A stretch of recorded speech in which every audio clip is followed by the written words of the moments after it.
৬২০ বন্দী ফেরত দিল ইসরায়েল, হামাসের ৪ মৃতদেহ হস্তান্তর। গাজার রক্তাক্ত যুদ্ধের মধ্যে অবশেষে কিছুটা স্বস্তি এনে দিয়েছে বন্দী বিনিময়ের চুক্তির নতুন কার্যক্রম।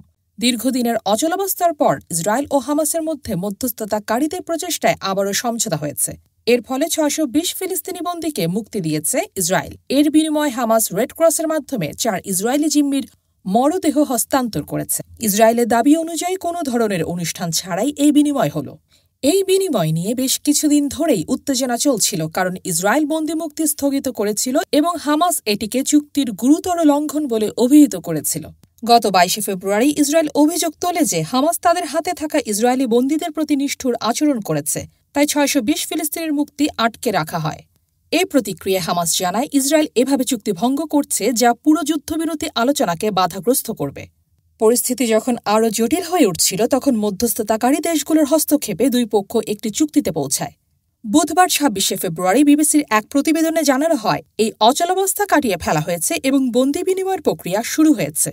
বৃহস্পতিবার ২৭ ফেব্রুয়ারি ভোরে ইসরায়েল পশ্চিম তীরের ওফার কারাগার থেকে ৬২০ ফিলিস্তিনি বন্দীকে মুক্তি দেয়। তাদের অধিকৃত পশ্চিম তীরের রামাল্লায় নিয়ে যাওয়া হয়, যেখানে অপেক্ষমান স্বজনরা আবেগ আপ্লুতভাবে তাদের স্বাগত জানান।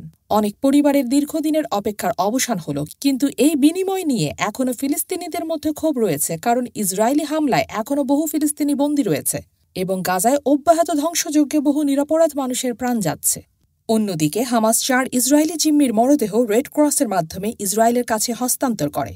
ইসরায়েলের প্রধানমন্ত্রী নেতানিয়াহুর কার্যালয় নিশ্চিত করেছে যে তারা মরদেহ পেয়েছে এবং তাদের শনাক্তকরণের জন্য ডিএনএ পরীক্ষা করা হবে। এই বিনিময়ের ফলে যুক্তরাষ্ট্র ও অন্যান্য মধ্যস্থতাকারী দেশগুলোর পরবর্তী কূটনৈতিক প্রচেষ্টার পথ প্রশস্ত হয়েছে। এদিকে গাজায় মানবিক পরিস্থিতি ক্রমেই ভয়াবহ হয়ে উঠছে।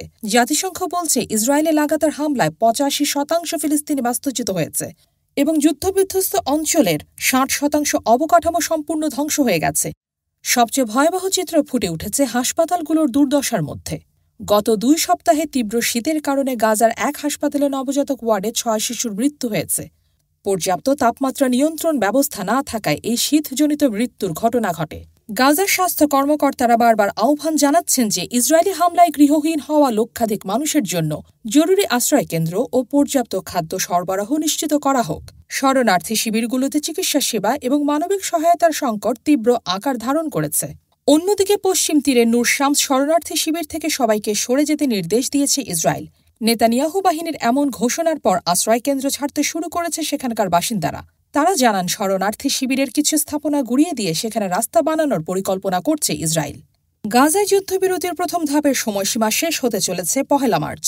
এখন প্রশ্ন হচ্ছে, এই বন্দী বিনিময়ের মাধ্যমে কি দীর্ঘস্থায়ী শান্তির পথ সুগম হবে, নাকি এটি শুধু স্বল্পমেয়াদী সমঝোতা? ইসরায়েলি বাহিনী এখনও গাজার বিভিন্ন অংশে হামলা চালাচ্ছে, আর হামাসও ইসরায়েলের নীতির বিরুদ্ধে সোচ্চার রয়েছে।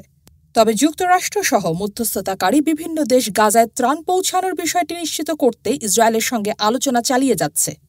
এই বন্দী বিনিময় আপাতদৃষ্টিতে একটি ইতিবাচক পদক্ষেপ হলেও গাজার হাজারো বাস্তুচ্যুত মানুষের কষ্টের আসল সমাধান এখনও অধরাই রয়ে গেছে। যুদ্ধবিরতি কার্যকর হলেও গাজার মানুষদের জীবনযাত্রা স্বাভাবিক হওয়ার পথে কতটা অগ্রগতি হবে, সেটাই এখন সবচেয়ে বড় প্রশ্ন। দেশ জগৎ ইন্টারন্যাশনাল ডেস্ক।